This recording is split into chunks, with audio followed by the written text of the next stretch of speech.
Hello, everybody. Welcome back to another episode of Bantha Trails. My name, as before, is Abraham.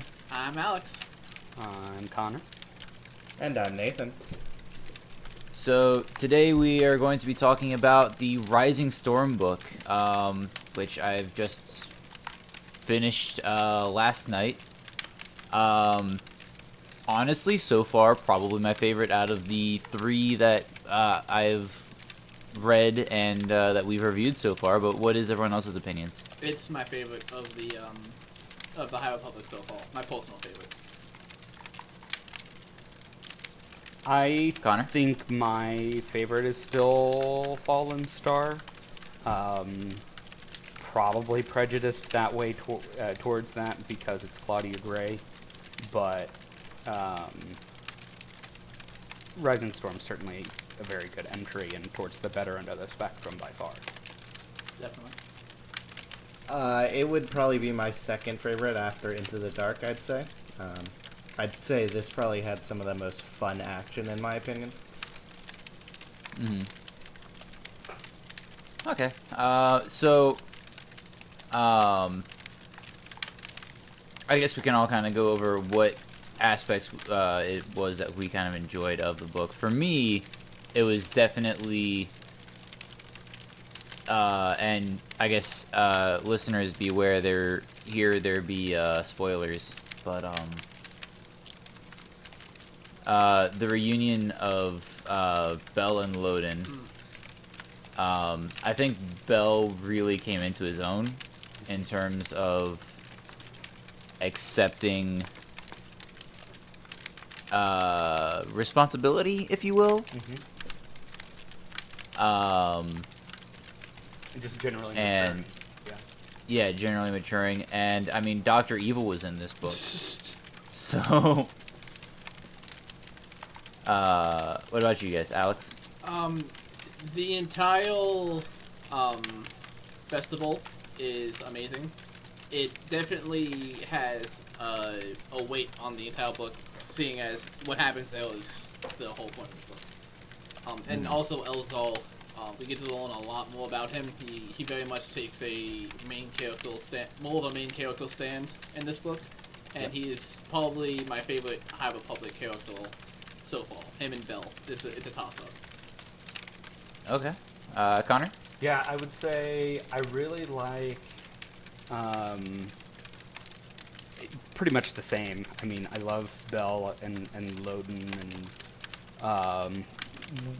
the content that we get regarding those two characters. But yeah, this is the one where Elzar really takes a front runner role in the High Republic, and I think it's through Elzar there is very good commentary on the essence of being a Jedi, in a very different way than I would say the other frontrunner. Not so much in this book, a little bit here, but Stellan is also I feel like an inherent. The purpose of the character is almost to study into the Jedi. Right. And I think they both tell very different stories, and they're both very interesting in their own right in that regard. Okay. What about you there, Nate? So, I will have to agree with Alex, where this festival was such a fun combat to read about, in my opinion. Like, it was just a very well written in the sense of all of the alternating stories really combined together to make this battle feel like such a global scale in the sense of the festival. And I think that it was just such an enjoyable thing to read about from the regards of it just being a well written and exciting story to listen to. Yeah, I mean, I certainly agree. That was one thing that I was thinking about when I got to the battle portion, was just it felt really easy to follow what was going on, and throughout the whole thing, like it I'm not gonna say that it was like I was on the edge of my seat or anything like that, but it was certainly Engaging. yes, certainly very engaging, certainly very enjoyable to read. But so I guess kind of going back towards the beginning of the book. Super confused why when they were talking and reintroducing everybody, I guess for those that hadn't read Into the Light. Super confused why Belle was still considered a Padawan. Because my understanding was basically once the Jedi Master said, "Hey, you're good," they're a knight. Like they can do the ceremony and all that, but they're a knight for all intents and purposes. That is a good question because we don't really know how the High Republic's version works. Because I remember in the in the Phantom Menace, at one point Qui-Gon's like, "Oh yeah, Obi-Wan's ready to take the trials," and Yoda specifically says that's not your decision, that's a council decision. So it might be that in the High Republic that the Master is very much like, "Oh, I decide when my apprentice is ready," which I believe would be better because obviously the Master and the apprentice have a better relationship than the rest of the council. Right. But as far as I know, it's a council decision still, and not a at the moment, and not a solely Master decision. Well, we do get a little insight into that, though, in the final book in Phase 1 of High Republic. I'm not going to say who, necessarily. But in Midnight Horizon, there's a little bit of a... Oh, yeah, you're right. Elaboration on that. Yeah, I got you. I would say in that circumstance, it is a lot more of, again, how I feel it should be. I don't necessarily agree with how it's done, but at least in the context of that particular book. But I prefer the way where the Master carries the primary say into when their Padawan should become a knight. And then there's kind of the ceremony that supplements that, as compared to, I feel like, once we get to the prequels, it's certainly become a lot more ritualistic in the sense of making sure that the council, gets every last bit of say they can into whatever circumstance. Right. Yeah, but to answer your question, I'm pretty sure, I think, and I might be, obviously you just read the book, so you would know more than I, but I want to say that Bill said something along the lines of, he feels like without, Loden being there, he himself doesn't feel ready to be a knight, which might have something to do with it. Yeah, I think, and I forget the specifics of when it happens, but yeah, Belle definitely kind of has that inner turmoil of it not feeling right unless Loden's there. Yeah, it does. It definitely does explain that later on in the movie, the book, where he's basically just like, Indira said, you can absolutely be a knight if you want to. Like, I'm not going to override anything that Loden does, but if you want to continue being a Padawan, then feel free. It's caught me super off guard because it felt like such a big moment for Belle, in Into the Light that... Into the Dark? Or... Light of the Jedi. Light of the Jedi, thank you. Yes. In Light of the Jedi, that he was getting this promotion from his master, essentially. That him not taking it felt really odd. But, obviously, explaining it definitely did make a bit of sense. I had forgotten about that. And it's interesting... I apologize. Oh no, you're fine. Go ahead. I was just gonna say it's interesting to see Belle's master Padawan relationship with Indira, where she is very, very, very hands off. And I feel like that is almost her just enforcing the fact that she thinks Belle is ready to become a knight himself, even though he may not be confident in that regard, or if not being a confidence issue, maybe just him not being ready to give up Loden. Right. But it's interesting to see her and how she kind of lets him be his own thing, because through the course of Rising Storm,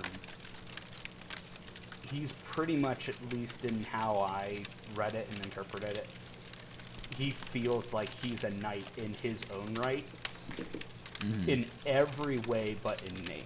You know, he's not following a master around the entire time as a Padawan traditionally would. Yeah, he's making his own decisions, doing his own. He's walking on his own. I mean, he has Emble, obviously. Yeah. So I would agree after the attack from the Nihil, Right. Yes. where he's looking for the Chancellor's son and eventually realizes that he has to do it on his own, or like he not necessarily his own, but with only the Force, you know, to help him. Right. I think that was really the point where he was like, okay, no, I am a Jedi Knight. And that's where I was referring to. That's where he. Okay. Yeah, he steps into that role in every way, I feel like, but in Right. I got you. Nate, you there? You with us, buddy? Yeah, sorry. Okay. I just haven't had much to say because everybody else has pretty much been voicing We've been on my point. thoughts itself. I would definitely say Belle is really much has, and I think well done, an identity crisis in this, where he feels like a part of him feels very much like I'm mature enough, I can become a knight.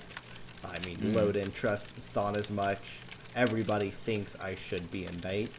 Yet, because of what happened to Loden, I feel like he probably puts so much blame on himself, despite his inability to really do anything to stop it, Right. that he's like holding himself back out of guilt. Right. Yeah, no, I mean, that definitely makes a lot of sense, too. But I also think that there may have been just a part of him that was apprehensive to take it, because obviously he had said he wants his master to be there. And he truly didn't believe that Loden had died. Right.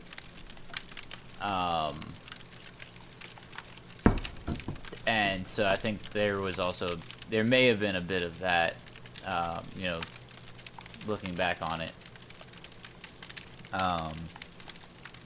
But it was definitely a really awesome moment to get, with him finally being like, yeah, I'm ready, you know? So, but, okay. Speaking of enemies, so in this book, obviously, the primary enemy is still the Nihil. Right. How did the Drengir go about getting free and, like, being able to go around the galaxy terrorizing everything to the point that the Jedi have a task force out hunting them? So that is, the Drengir are have a much heavier,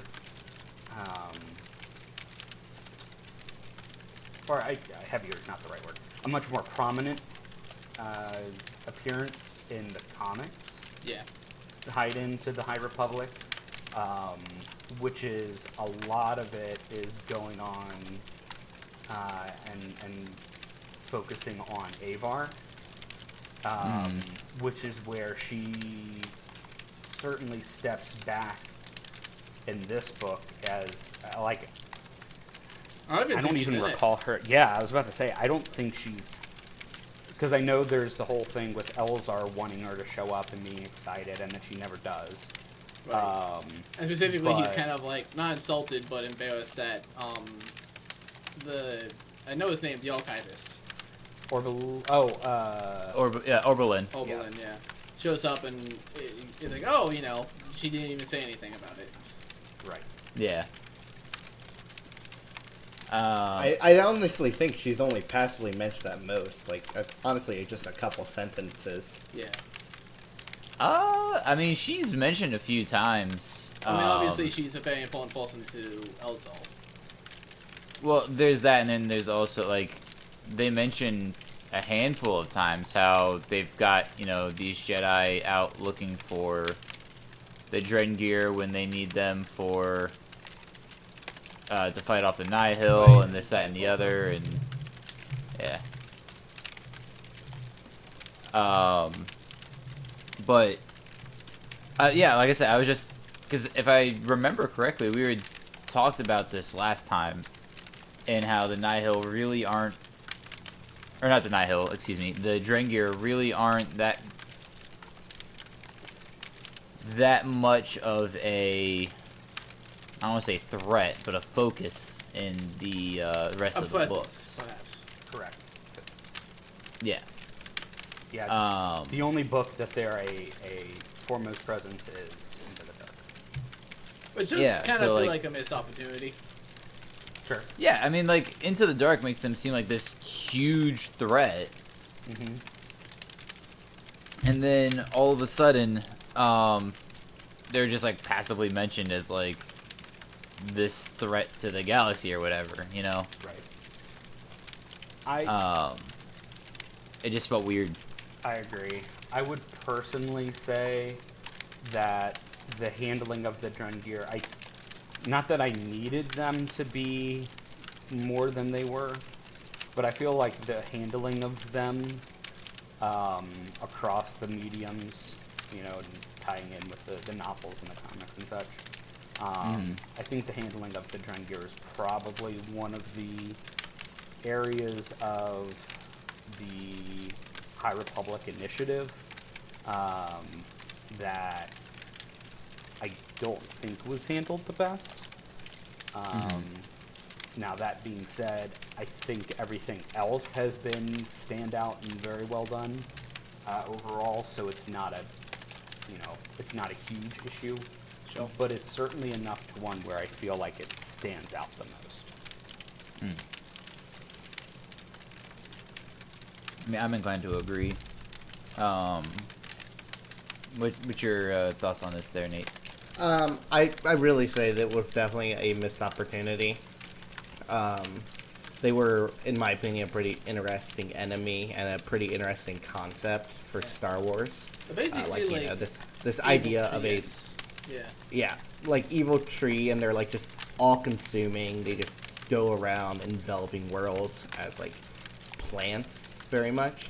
I think that's like a fun idea, and it is kind of disappointing how they just kind of stopped doing it.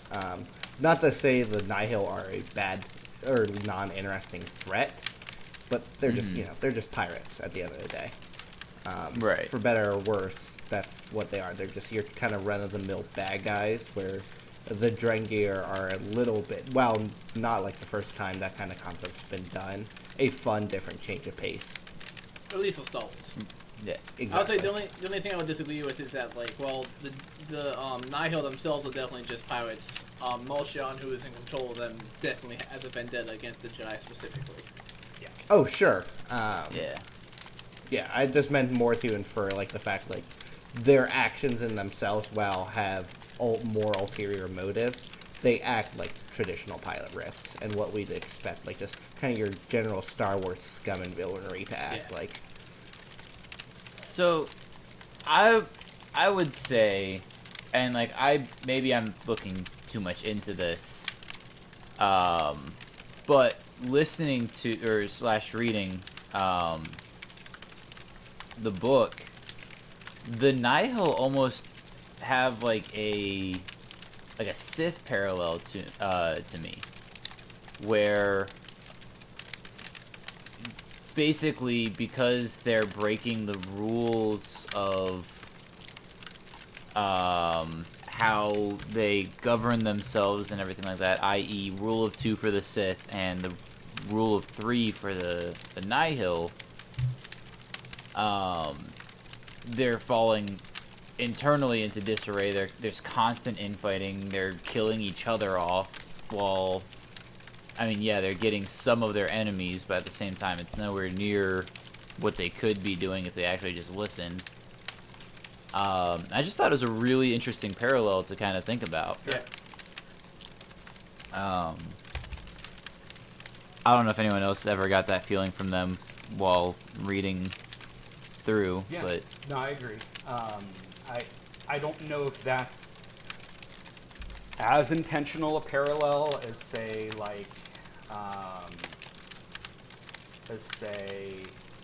Elzar and Selenar commentaries on the Jedi. I don't think the Nihil are inherently commentaries on the Sith or the dark side. mhm. But when you mention that and just kind of thinking back, yeah, there are absolutely parallels in how they are kind of personified. It's Yeah. almost this fun little commentary on how, like, these whole massive groups of bad guys, the only thing that's really stopping them from taking over the world, or the galaxy for Star Wars' sake, is themselves. Yeah. If, like, because it really think, like, this festival was realistically a pretty dang great success for the Nihil. And just imagine if they weren't there wasn't all that infighting. Right. And they were just, capitalized, yeah, they were just all in it together. Yeah. We're all in it together. Karaoke night, I guess. Yeah, so. Hopefully, that doesn't infringe any copyright. Yeah, I think the only thing that really, yeah. pits them different from the Sith is that the obvious. I would argue that I should say that they're all like an allegory for the Sith, or like, kind of like a blasphemy for the Sith. Is that obviously, Maul Shan is very much like, I hate the Jedi, I want revenge for something. Mhm. So it's less of a allegory and more of a isn't this kind of familiar? I feel like. Yeah. I don't know, that's fair. So something that kind of caught me off guard, I guess, since we've been talking about the battle for so long. And don't get me wrong, the battle is a huge, not portion of the book, but a huge point in the book. Definitely. But something that, sorry, go ahead. I was gonna say it looms over the book a lot. It Yeah. has a presence over it. Yeah, probably the main, not focus, I don't know. It's like it builds up to it. That is definitely the crescendo. And then the rest feels like a wrap up. But where did the Chancellor learn how to use a walker, like a prototype walker? I feel like so I feel like I mentioned this probably a little bit when we covered Light of the Jedi, but I have a lot of trust issues when it comes to Star Wars leaders, especially chancellors. Yeah, well, political leaders in general, but Star Wars, I think, is a yeah. Anyways, I don't know. She's probably like a, I don't know, probably some. I think you- Secret agent. military, like private military, super genius that's just using this for uprising. I don't know. I don't like Like it. she doesn't want the Public Defense Coalition because she wants an idea like that for herself. Yeah, She doesn't want that that chancellor ma- in yep. charge. it's a power grab. Yeah. I would say, like, realistically, it's probably just a point of suspension of belief. And you're just supposed to, like, or yeah, excuse me. And it's very much like you're just like, yeah, whatever. She's controlling a walker. We can ignore that. But if you really just want to like find a justification, I'd say it's relatively easy to assume that walkers have some form of universal controls. And if somebody knows how to control vehicles in Star Wars, they could probably figure it out. Yeah. Because you could make it synonymous with real world, where while nobody's an expert necessarily at driving a vehicle they've never driven before, they can figure out the basics of it. Or like with the Ewoks who like hop on the speeder and then just flies off. It's like you're not like, well, how can that Ewok do that? He's never seen technology before. It's like, oh, okay, that's funny. If you poke Well, around with so a even- joystick enough, you can probably figure something out. Yeah. Even with like the Ewoks, like the case could be made that, or that you could argue that they saw the stormtroopers doing those things, and basically monkey see, monkey did it. Gotcha. You know. But I mean, I guess counterpoint to that is, as far as I'm aware, I'm the only one of the four of us that knows how to drive a manual transmission car. That would be correct. If I stuck you all behind that wheel, sure, maybe you could figure it out. And, like, I didn't help you whatsoever. I literally just stuck you behind the wheel and said, you're going to drive here. You probably could figure it out eventually, but there's no way you're just turning that thing on and going in the heat of a battle when your life is on the line. You know? That's my... calling shenanigans on... Gotcha. That's definitely The where the chance. suspension comes in, and you're Maybe just kind she's of expected. Maybe she's a Sith, or maybe like she just in her years of service, and she's clearly a capable individual from the sense of even just combat in general or whatever her capabilities. You can maybe just assume, oh yeah, somewhere along the line she learned how to control a walker. I also want to point out that I've learned how to, or I've been taught how to drive stick. I just don't do it enough to feel comfortable doing it. I mean, that's fair. But still, like I said, like, if I put you behind the wheel of our manual transmission vehicle, and I said, you are going to drive me to the hospital because I broke a leg or whatever, I feel like you could would get give me there. more instruction if you're going to the hospital.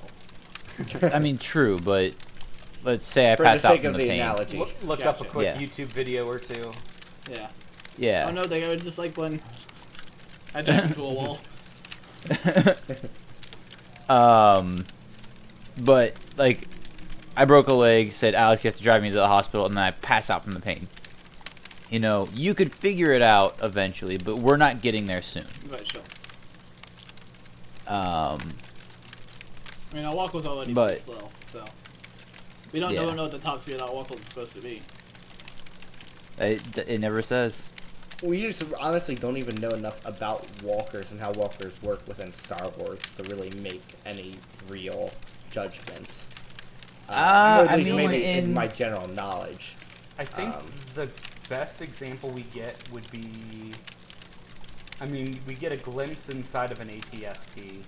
We also get a glimpse inside of an ATTE in Attack of the Clones. And I feel like We they are also- both generally straightforward. Here's a,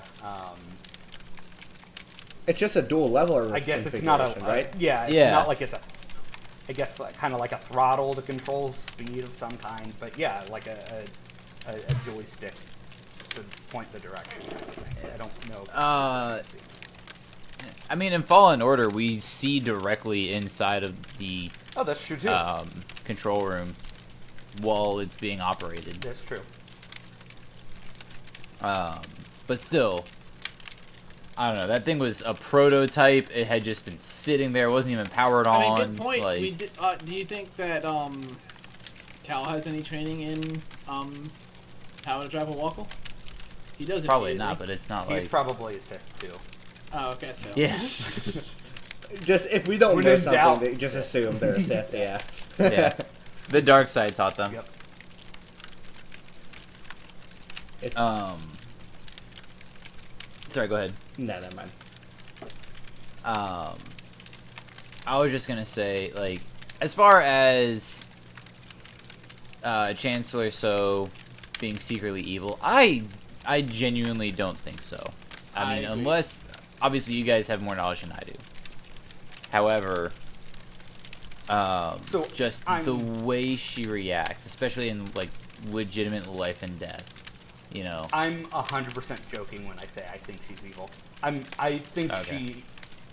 I don't think she's a pure person. I think she is going to have a falling out or something happens that where she snaps.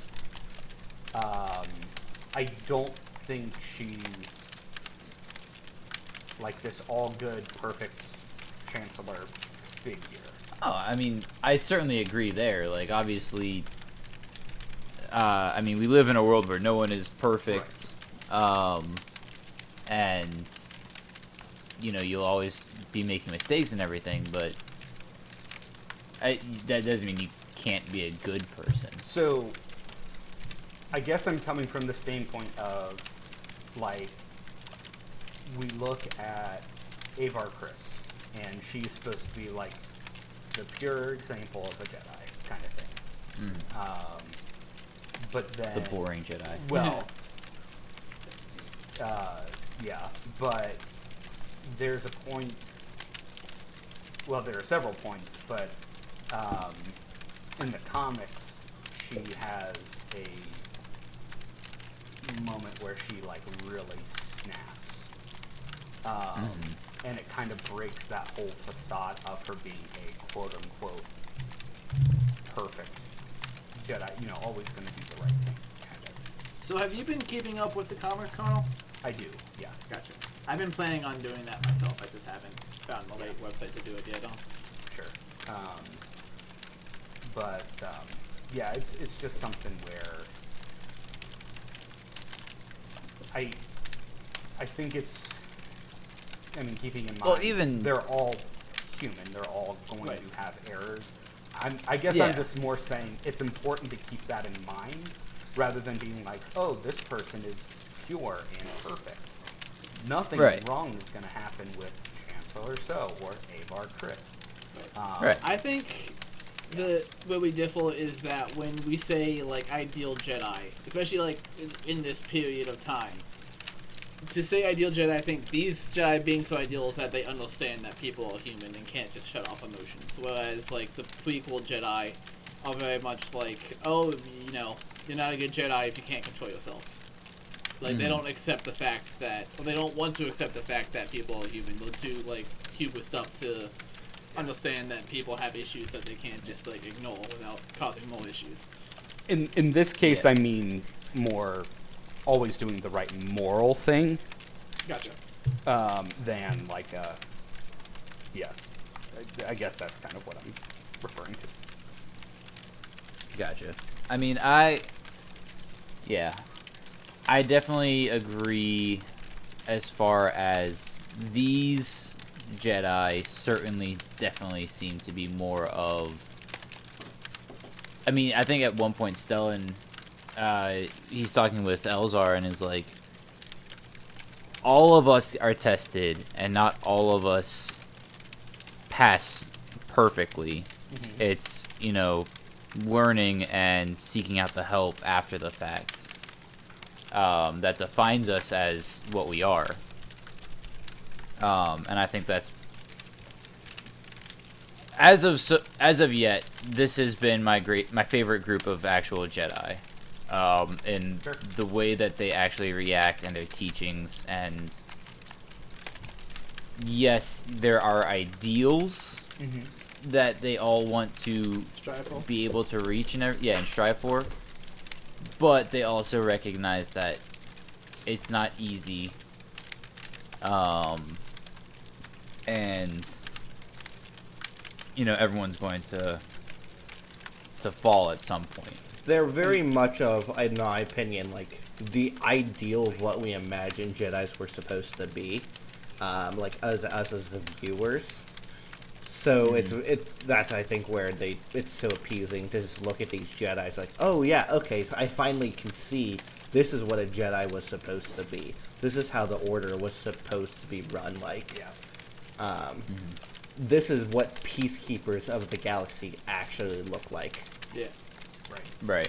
And I think, so like how Stellan handles the whole situation with Elzar, like really dabbling with the dark side at the fair, how Stellan reacts to that, I think is the perfect example of what a proper reaction would be.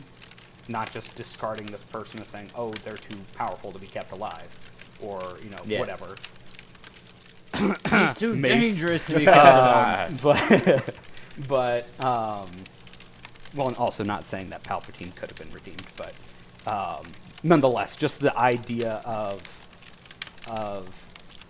him making the effort to let Elzar know he's not holding him in any lower regard because he made a mistake, and he's putting forth the effort to be there and help him through that.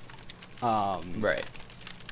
A lot of that comes into play. A lot of that comes into play with Fallen Star 2.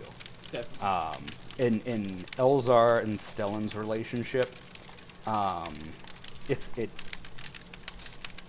it's very well done, especially when you have Elzar's relationship to Avar as a counterpoint in what a healthy relationship maybe should be. Alright, okay, so you're referring to his Romantic feelings feelings. for her. I'm saying, well, I'm not saying there are romantic feelings with Stellan. I'm saying Oh, gotcha. Stellan is there. Yeah, I'm definitely not saying that. I'm saying there is a friendship that Stellan reflects back to Elzar that I don't think Avar reflects back to Elzar. I feel like Stellan and Elzar's relationship is a lot more reciprocated Wholesome? than it feels. I mean, wholesome, yeah. Than I feel like Avar's is with Elzar, if that makes sense. I think I understand you, yeah. Yeah, and that's not even from like a romantic standpoint. That's purely from the standpoint of, is this a healthy friendship relationship or not? Gotcha. Yeah, I mean, I'm inclined to agree there. Obviously, I don't...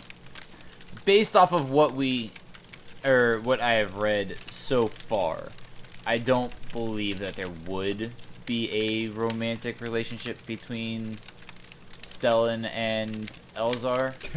Yeah, No. Yeah, I should have clarified up Obviously- front. That's definitely not what I meant. Gotcha. Obviously, nothing against Dig that grave quickly. same sex or LGBTQ. same sex or anything like that. LGBTQ plus AI. I don't know the abbreviation. But it's just not seen in those characters. And one of my biggest pet peeves is trying to force Sure. characters that have never shown any inclination Just to check one a way or checkbox like kind of thing. Yeah. yeah, or like make so, and it goes both ways. Like characters that we have seen very specifically be gay or be bisexual or whatever, and you've got people trying to make them straight, or characters that we have seen be entirely straight, being turned into homosexual relationships and everything. Like that is a big pet peeve of mine. Don't change the character if that's not the character, you know. Sorry to go off on a tangent there. Well, I mean, that's and why we call it Bantha. that's very true. So going back to Elzar Mann and his dabbling into the dark side,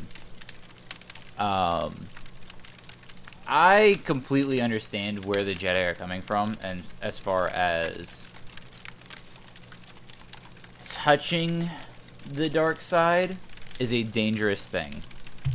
It's extremely tempting, it's extremely powerful, all that good stuff, right? But I think that the Jedi are very wrong to try to ignore it completely or not teach anything about it whatsoever other than it's bad, don't use it, or you're a bad person. Like, the fact that Elzar felt that terrible about dipping into the dark side and that he would, you know, he may be considered less by his friends and everything is ridiculous.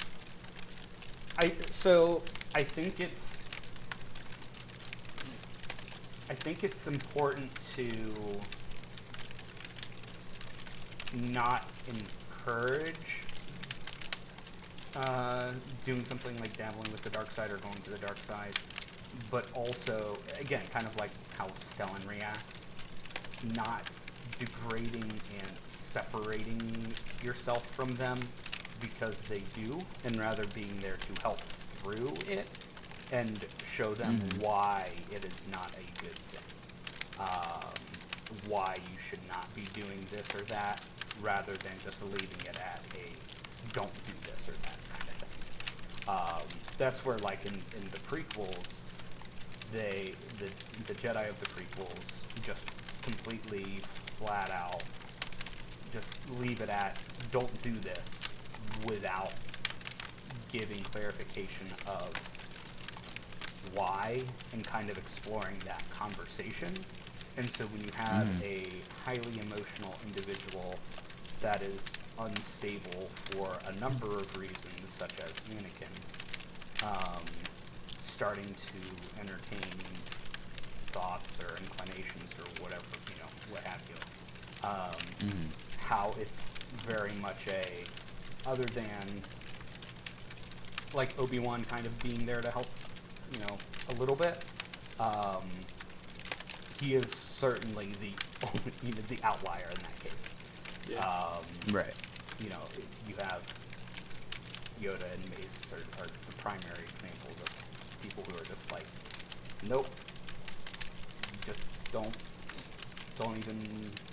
think about it, don't Very much like a see no evil, hear no evil. yes, Speak no evil. Yeah. and then we all know how that turns out, as compared to Right. somebody like Stellan, where he acknowledges that stuff like that happens naturally, and is there to talk through it, or at least makes the effort to show that he's there to talk through it, as a juxtaposition with the prequel Jedi. I got you. He acts very much like a friend in that Yeah. situation. I think It's it's less just like the a- best way to put it. Like less like a disappointed mentor and more like a consoling friend. Yeah. He almost removes himself from the fact he's like on the council, and acts purely from the standpoint of, oh no, my best friend or whatever is going through this horrible situation. I need to be there for him to help him through it, as a friend should. Right. And I would say in the case of Stellan being on the council, there, especially through Fallen Star, I'm not going to spoil too much at all, but he's always present and there, as compared to what we're used to from the council. Yeah. Which is to and say it's- kind of useless. Well, yeah, very bureaucratic and, yeah.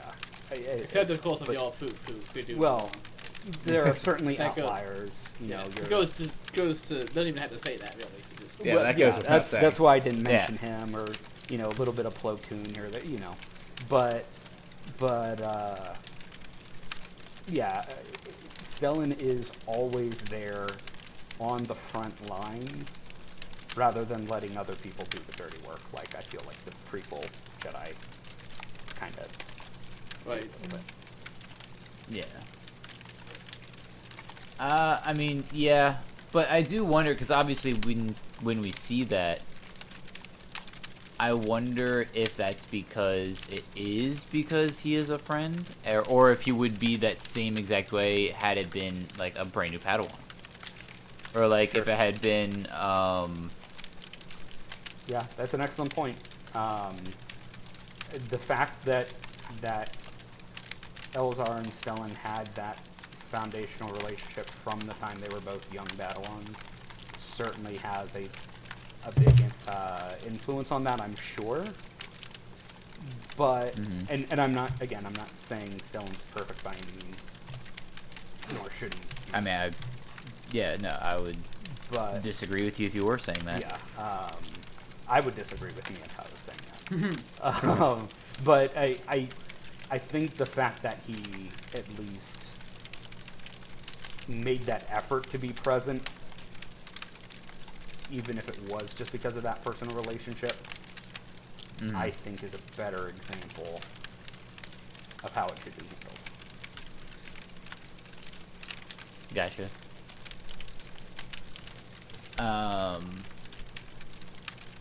Yeah, I mean, once again, like, in terms of just how the High Republic Jedi are as compared to the prequels, I would rather be a Jedi in the High Republic era, not because it's peaceful or whatever, Because it certainly isn't. but it certainly isn't. Obviously, as we get the conflicts in the books, but more so just because like there is that understanding, and like you got the way seekers that just feel compelled to be like, I'm going to be a Jedi and I'm going to do Jedi things. Like, I'm not going to drop the creed completely, but I also need to figure out the Force for myself and what it means to me individually, and so actually being able to see this or read about this as opposed to just the prequels and sequels and everything, the movies, is actually really nice, because now I feel like I like the Jedi a little bit more now than I honestly had previously. And probably It's almost should have nice. previously. It's almost nice to see the Jedi's in a purely positive light, Yeah. compared to like the constant grayness of prequel Jedi's. Morally grayness. Yeah. Yeah. Like, whereas, like, in episode... in the original and the sequel trilogies, it's very much like, oh, the Jedi were good, and, like, we have Luke and Obi-Wan and, like, Rey, and Yoda, and that's pretty much all the examples of Jedi we have. Whereas with the prequels, like, there's so many Jedi, and there's, like, still so many problems, and you're kind of like, what have these guys been doing the whole time? Yeah. Yeah. Yeah. Well, and see, like, that's... Which is probably It's- unfair, because it's a whole galaxy, but, yeah. Yeah. But nonetheless. But like, as far as Nate was saying, like, with there being the moral gray, I like the moral grayness of, like, not everything is black and white and good and evil and, light side, dark side. But at the same time, the way that the Jedi react to it is more so what I'm enjoying more from The High Republic. the High Republic as opposed to the prequels. And I think it's important to have the light and the dark and not just the gray, because then is it really gray?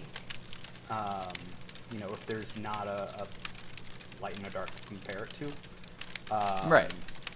And obviously for moral reasons and whatnot, it's important. But it's something where the light of the Jedi, no pun intended, is a very core component of the High Republic. And it's... I don't think it doesn't feel like it's just a plot device. Like it's actually an intention in the storytelling. Right. To show them this way. Yeah. I mean, I certainly can agree with that. Yeah,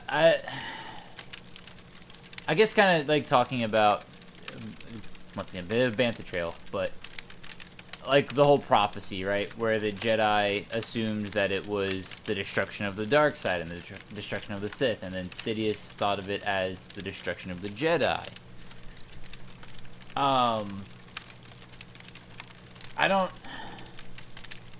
I don't see why everyone always assumes that their side is always going to be the right side, and you know, the other side. I guess I get it with the Sith, but the other side has to be destroyed completely, or else there won't ever be peace in the galaxy, and you know, all that kind of stuff. Is one of the biggest things that irks me in Star Wars in general, because you cannot have light without dark, and you cannot have the dark without the light. Right. Anyways, I think it's probably about time for us to go ahead and take a quick break, so we'll be back in a few. Oh yeah. If you would just go ahead and stay with us. Hey, it's Abraham again. Like I just said, we'll be back in just a few seconds, but if you've enjoyed the video so far, please do go ahead and give it a like. And if you want to see more from us, or hear more specifically, then go ahead and subscribe with that big old red subscribe button down at the bottom. And if you've read Rising Storm as well, please feel free to go ahead and hop in the comments and let us know what your favorite part was. Other than that, please enjoy the rest of the podcast. Alright, and thank you for hanging out there with us, guys, as we took that quick break. So getting back into it, one character that I found pretty interesting, I don't know about the rest of you guys, but I do have some questions about his species in general, was Diz. I know, Connor, you said his name just a little bit ago while we were on break. I think Udi Dis is the pronunciation. Okay. Yeah, so he is Telortai, which in other nerd speak, for, you know, those listeners who aren't 100% certain what every Star Wars character is. Basically a crow person, or like a Kenku from Dungeons and Dragons kind of deal. But like apparently all of his species are force sensitive to a degree. And just what is up with that? Like, why is it that some species are just innately force sensitive? They, like, everybody on their planet is maybe not able to harness the force in the same way as the Jedi, but you've got like the Night Sisters. Almost a predisposition towards it. Yeah, you got the Night Sisters, you got the Telortai apparently. I'm sure there's more. Yoda's species. Yep. Which apparently all seem to be Jedi. Or at the very least, all the ones that we have seen are Jedi. Right. True. I think, what is Luminaran Varys' species? I think they have a predisposition to it too. You and are correct. Vern But from as far as High Republic. I know what you mean. I do not know the name of the race either, but like as far as I know, they're the only ones who have a predisposition but can actually like become Jedi. Whereas like from what I've heard of it, or from what I remember of Odie and what I heard when everyone was listening, the Telortai have a very specific connection to the Force that they can't really train in the same way as being a Jedi. My almost more of answer a is- like sixth sense thing than Yeah. yeah. than levitating rocks or stuff like that. Is that like the Force just affects different species differently? It's unfortunate because a long time ago it could be argued that anyone in the Star Wars universe could become a Jedi, but that's definitely been found out to not be the case. But everyone, I believe, can feel the Force just in different ways. Like, for example, obviously Chirrut Inouye from Rogue One is not a Jedi because he cannot levitate things, but he is a blind man who, through the Force, understands he's almost like Daredevil. Like, the Force is his, like, chemical isotope that gives him, like, super senses. That's a fair explanation. Yeah. I believe it was the Ben Solo comic where they do a brief, like, flashback to when he's still training under Luke. And the way Luke explains it to one of his students is that the Force is a lot like a river. And that, like, some people, it flows, like, naturally through them, like, no problem, while everyone else needs to learn to open themselves up to it. So it's, yeah, some species are just predisposed to being, to the Force, but that doesn't mean that they can open up the river to the point that they can become Jedi. Whereas other people may be able to spend their whole lives dedicating themselves to opening it up and being closer to a Jedi. I think An interesting the way I would do it. An interesting thing I was just sitting here thinking of is maybe like the idea of like the fact that the reason some of these species are so predisposed of it is because like in their ancient past they were like religiously focused on the Force or something, and their entire group like worshipped it and focused it on something. Like to the point where the Night Sisters. Exactly, like so, Yeah. like what if the Night Sisters, but like that's how some of these species got to that point, but then they like faded away from it. But the like the hints of that like quote unquote religion are still there. They're just Well, so from what saturated in it. Yeah. From what I remember of the chapters where we're following Odie his people have like a code that they had to follow, and the reason why he's with the Nihil is that he broke the code and was basically Banished, essentially. excommunicated from his people. So that would make sense. But yeah, really the glory and the beauty of Star Wars is that everyone can, especially with the Force, everyone like has their own idea to it, and it allows us to like have our own ideas about it. So it's Makes it more complex. yeah. Yeah. Okay.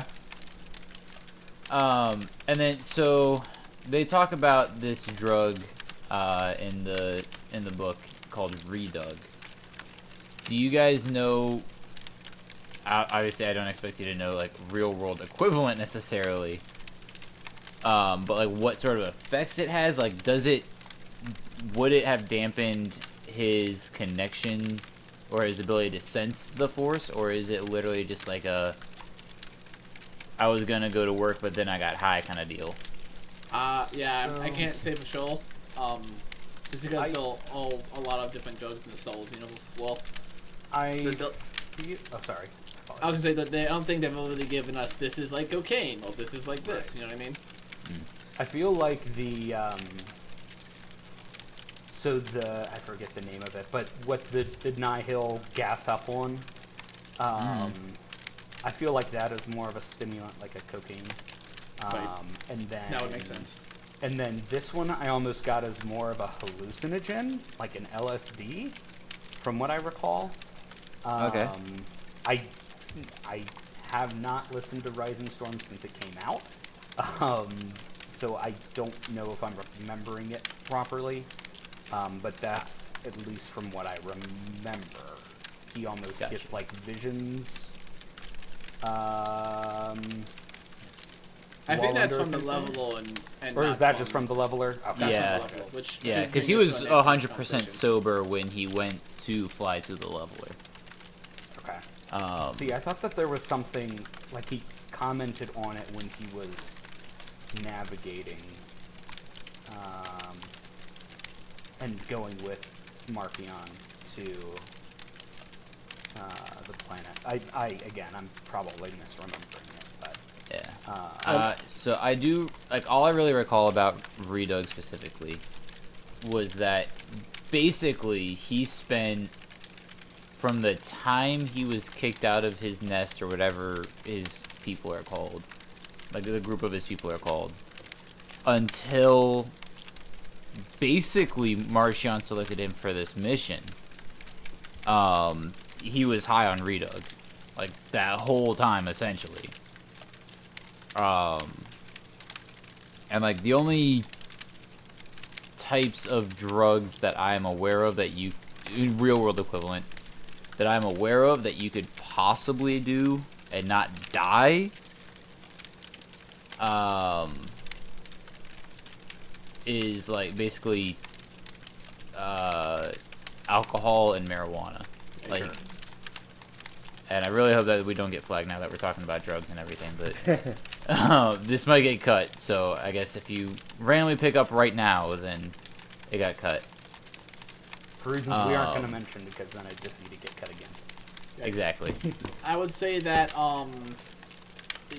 just because it's obviously high Star Wars fantasy, doesn't really need to be a real world equivalent. It can just be drugs. That's fair. Alex just mentioned it. Spice. Sorry. So one thing this again a quick thought I had that was interesting while we were talking about this is it's kind of interesting how some of these Force users like are almost scared to access their Force. So it's very much, like Kanan, I remember in A New Dawn, used alcohol to hide or suppress his Force abilities, and some people, just cut themselves off to it. It's this fun thing, like some of these people that have this great power don't actually want to use this great power. Especially if they'd rather just, like, stay hidden. Or, Yeah. or even as a direct tie-in to this book. I mean, Bell does that. Yeah. I mean, not with, like, alcohol or anything like that. He No, but he disconnects himself from the Force. So I don't even think it's at least for Jedi, I don't know if you need something like that to disconnect yourself. I mean, obviously Luke does it external. in Episode 8 as well. Right. And what was her name from Fallen Order? Sayer Junda? Seal. Yeah. Yeah, I mean, we've got plenty of examples of Jedis just doing it, Right. The only point I'm making is, I think, so like Kanan as an example, I think he had, for him, it was more of an escape than just a suppressant. I think he was going through his own demons, and that's an important part of his character arc. But I guess that's getting a bit further away from the topic at hand. But. Yeah. Anyway, so kind of bringing it back to bring this Bantha trail back to the book. Diz was brought on by Marchion, like hand selected by Marchion Ro, and he thought that was this huge honor and everything, right? Spoiler alert, I guess. By the way, if you wanna read the book and then come back, We established that up front. We're fine. we did, but at the same time, you gotta give him every opportunity. But so he gets hand selected by Marchion to go on this mission and everything, because essentially he's a Force user and really one of the only Nihil that can do this trip. So he thought anyways. Turns out that what he actually needed him for was to test out how well this device called the Leveler, I think it is what it's called, not the Equalizer, it's the Leveler. The Leveler, okay. To see if it really does dampen Force abilities, or take away the sensitivity from Force-sensitive individuals. I'm sure it's explained in later books, but Yes. just kind of to get an idea, what a little bit more precisely is the Leveler? Because it sounded to me basically just like a scepter that summons some sort of creature. So specifically, the level is the creature. Right. That Popal Scepter that he has in the end of Light of the Jedi is something that lets him control it. And the only real way that I can explain it to you without getting more into spoilers is that it affects Force users or Force sensitive people in a very disorienting way. Not so much stripping them of the Force abilities, but like influencing them in a way that forces them to act or to react. That's what I'm looking for. You said forces them. Not sporadically, but like react and like feel confusion in a way. It's covered much more in depth in Fallen Star, but Yeah. even so, we are far from having all of the answers. Yeah, I mean we've gotten a little bit more in the comics. I should say I don't actually read the comics. I watch some YouTube like stories that explain it to me, just because I don't really have the time to sort all of them out. But yeah, they've also explained in the comics a lot more in depth about what it is and how it works. Okay. The one thing I liked about it was it's very much like all the Jedi or even just Force users that come near it, like, are just terrified because it just Definitely, it does yeah. something that just absolutely freaks them out. And I am really excited to find out what it is and what causes that just massive fear. Yeah. What if it's Because I know, Geode? like, It all comes it back all to goes him. back. Sith Geode. The Force is Geode. Geode is the Force. Wow. But yeah, we should. I feel like we shouldn't talk about what it is as much, just because you'll won't in the fall install, and we want you to be in the suspense about that in that point of the book. Okay. Because it's certainly a fundamental part of it. Yeah, we should though discuss what it does to Paul Loden though. Yes. Oh my goodness. So, got obviously it's towards the end of the book, right? It is the end of the book. It is literally. Well, Yeah, 10 it's a minutes. lot. Not. I'm not talking about like exactly what happens. I'm talking okay. what leads up to it. All right. Leading up to the end of the book, right? We come back to Loden Greatstorm, who has been captured by the Nihil for apparently over a year. Right. Being held at the Nihil main camp or whatever, which Bell and is it Indira? Yes. Okay, Bell and Indira infiltrate, where Bell finally senses his master again and like regains all his hope and this, that, and the other. As does Loden. Super happy for this reunion. Like, me personally, right? I'm like, this is awesome. Like, can't wait to have Bell help Loden recover and, like, get back to where he was as, like, not necessarily an equal, but more equal than the Padawan-Master relationship that they had. Because, once again, Bell has finally accepted that he's ready to be a knight. And then they just took that away. Yeah. I was so distraught. I was laying in bed and I, like... Oh my goodness. And then it just, like, that was it. That's where it ended. Yep. Yep. For a Um, cliffhanger ending, you can't get much better than that. Yeah. Like, you're left in, like, what the heck happened? Yeah. Because I remember, like, listening to that, because it comes back, isn't it, like, from the point of view of Indira? She, like, finds Bell, and he's, like, just crying, and Loden's, like, turned to stone in front of him. Well, he's Yeah. not just Something crying, like- he's in the He's, like, fetal position. In, like, fetal position, like, Yeah. absolute shock, and then, like, just, she sees Loden, he, like, crumbles before her eyes, and it just is, like, at the end. Yeah. Like, That's all you get. Audible and- hopes you have enjoyed this program.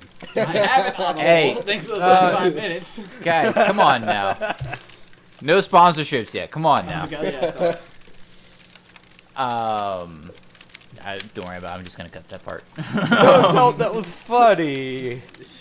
But yeah, but, like it's devastating. It especially because like they focus, like you get small like chapters of like Loden and like how he like dreams when he gets to sleep, because obviously they're torturing him in such a way that he can't even reliably sleep. But like when he dreams of being with Belle and like in happier times. Yep. And it's he escapes from his capsules, and he gets out and he finds Belle, and they'll like together again, and then boom, he's dead.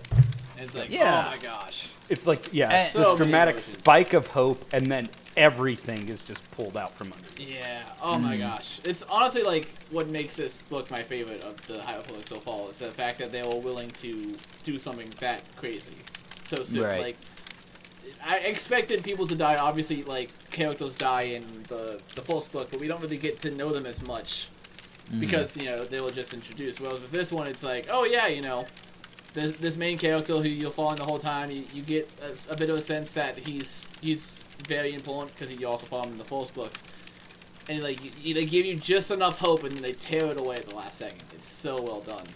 Right. Yeah. Now, so I will say, like, I very confused not just in the aspect of like the leveler seems to have this effect on Jedi where it takes away their force sensitivity and everything, but the effect that it had on Loden versus Bell.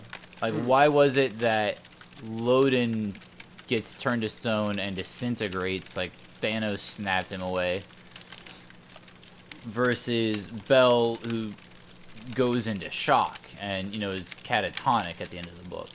I think it's because Bell cut himself off in the Force. So he wasn't, like, the target. So the Leveler is, as we mentioned, a creature. So the creature's gonna go after the bigger prey of Bell, being, like, you know, this high Jedi, so connected to the Force, compared to... Or Loden, excuse me. And compared to Bell, who's... the entirety of the book cut himself off from the Force. And really refused to commune to it. I think you're not off target, Nate, but I think specifically it's the fact that the level is being controlled by Malshan, who wants to kill Loden because Loden knows that he's the one in charge. He wants to stay anonymous, so he specifically targets him towards Loden, and he doesn't like. And once he knows that the level of wolves, he's like, okay, cool, we're getting out of here. Yeah, I think with Bell, I don't think Nathan's entirely off base by any means. But yeah, I think it's so that's probably why Bell is more protected, for sure. But I also think, yeah, it's Markion specifically wants this to happen. Loden dead. Yeah. Like, oh, you think you got away? Haha, it's on you. You didn't. Speaking of Loden's escape, though, I feel like it's important to talk about his fellow prisoner.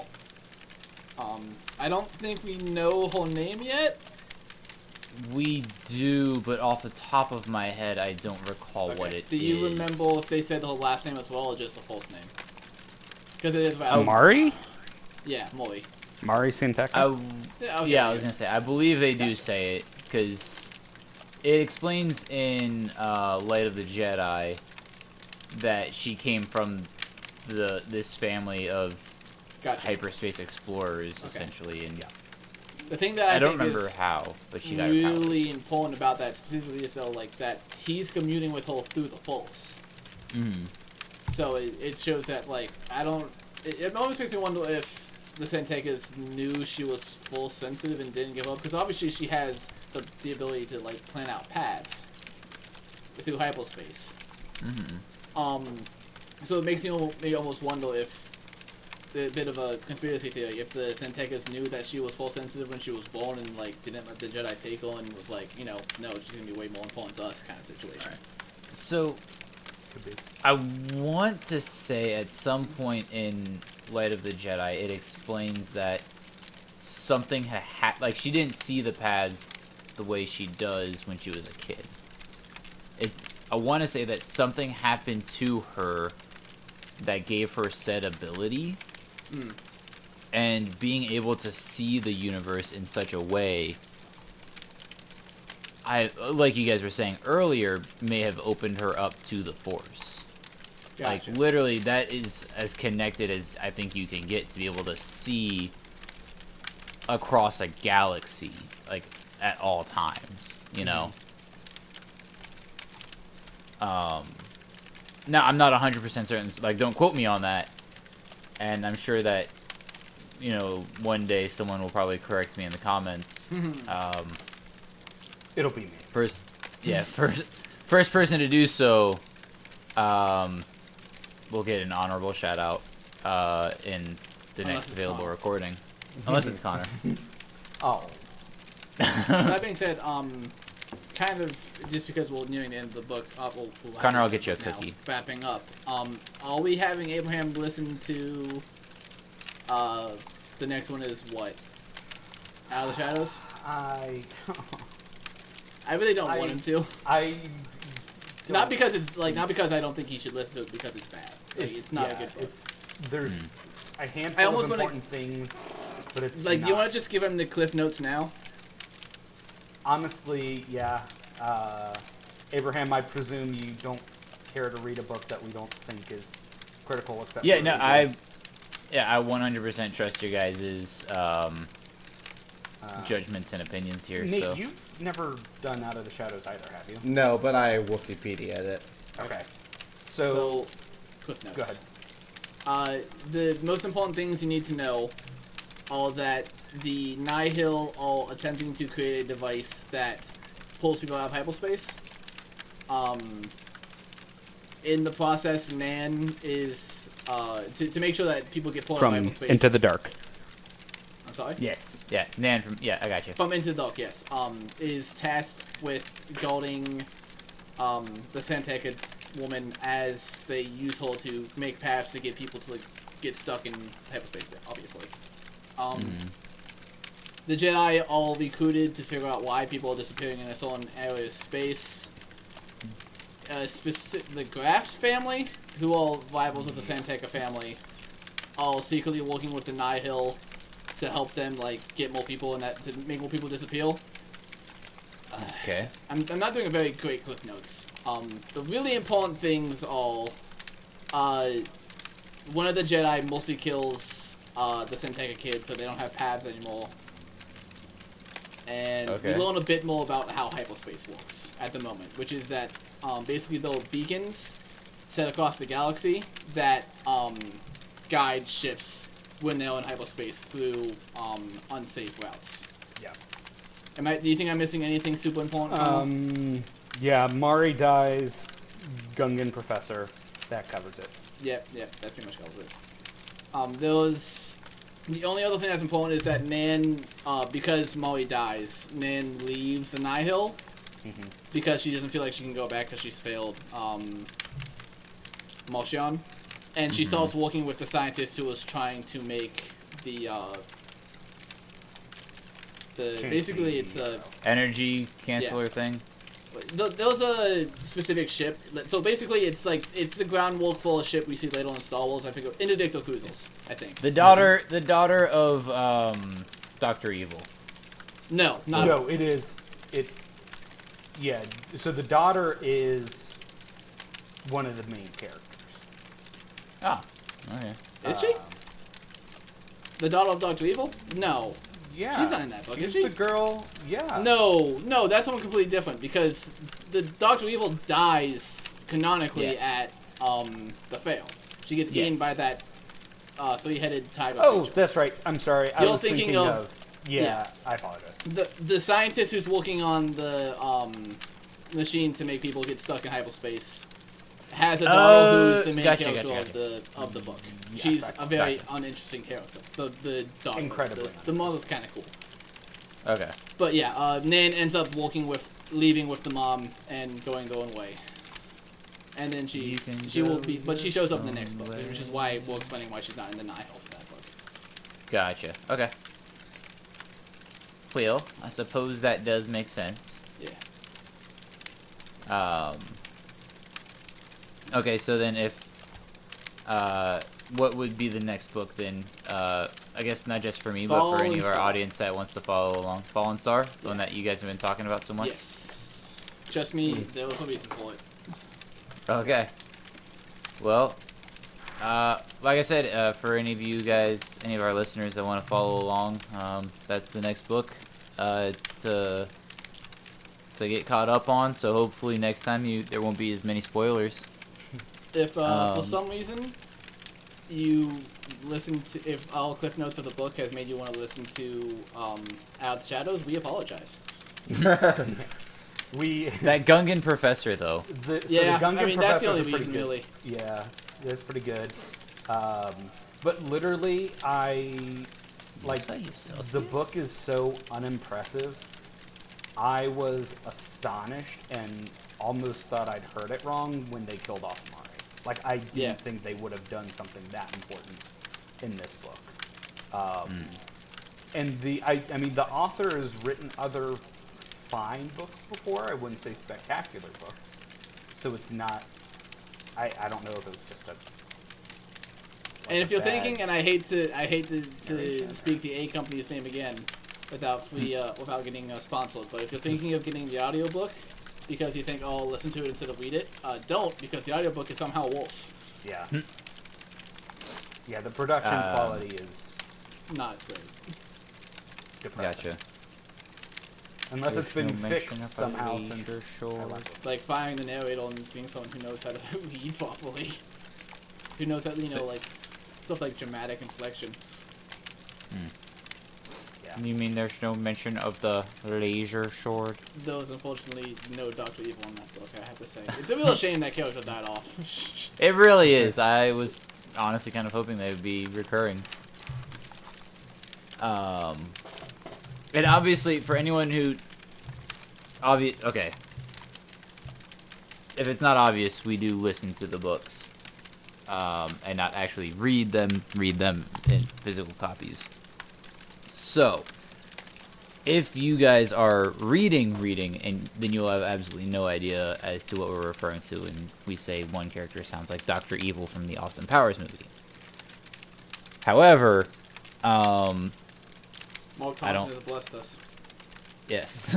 In many ways. With that being said, I don't like giving out free advertising. So if said audiobook company would like to toss like $1 our way, then I will gladly start saying the name of said company. But until then, we will say read, not listen to. Yeah. And I will apologize in advance. So, all right. I mean, is there anything else you guys wanted to kind of talk about either this book or any of the previous ones we've discussed? Maybe some other key points you maybe have thought of for. Just to get back to Dr. Evil again, I'm kind of surprised that so there was a character in this book who is a scientist, and they create a engine that disrupts lightsaber technology. All energy weapon. Yeah, all or energy weapon technology, which is really impressive, and it almost makes me wonder why that wasn't, ever. More of a thing. Yeah. But I guess it goes towards, like, that does feel like some kind of, like, really big, technological advance in Star Wars, and that obviously doesn't happen a lot. Like I said, like, we were talking about, Out of the Shadows, there was that person who tries to make something that pulls you out of hyperspace. Like, they saw the groundwork, but that doesn't get finished for another, like, 500-ish years until they perfect the technology. So, but yeah, it really amazes me that we haven't heard anything else about that, and I guess it's just because they wanted some kind of, like, ooh, look at this, isn't this person so small kind of thing, so. Probably a good Gotcha. thing she died. Yeah. At least in that regard. Yeah. But yeah, other than that, I mean, I think generally speaking, Rising Storm certainly does a very good job in moving the High Republic, storyline and arc forward. And it's where it really starts to find its own, I think. Oh yeah, definitely. My and only other then- complaint is that, again, with the same as with the Rising Storm, it's like, oh, we've got they start at the very beginning of this book, like, oh, we've got the Nihil on the run, and then the Nihil do something awful. And then they're like, we gotta find the Nihil, and then like, well, now we've got the Nihil on the run again. And it's like, okay. We need the Defense Force Coalition. Yeah. I will say, that's my only complaint with at the start of the next, book. To give a play spoilers, they think the Nihil's on the run again, and they aren't, obviously. And it's like, yeah, I wish they would learn the lesson. But Yeah. maybe we'll see that later on in Well, further phases. As we've established, the Jedi here are better, but they're still Jedi. Yeah. Yeah. All right, Nate. Any closing thoughts you'd like to share with the Nothing audience? that my fellow hosts have not said. We should let Nate talk most so that he can get his idea, and then we can agree with him instead of communicating. Right. Sorry, Nate. That's fine. We talk blocked you. I did not mean to. Okay. Well, on Cut that that. note, I thought it was funny. it was clever, but hopefully the censors don't. I said talk. I'm well aware, Alex, but I mean, it's YouTube. They're computers. Nothing's gonna be censored. They don't care. well. Anyways, I've been Abraham. I've been Alex. I'm Connor. And I'm Nathan. And thank you guys for joining us. We hope to see you guys next time.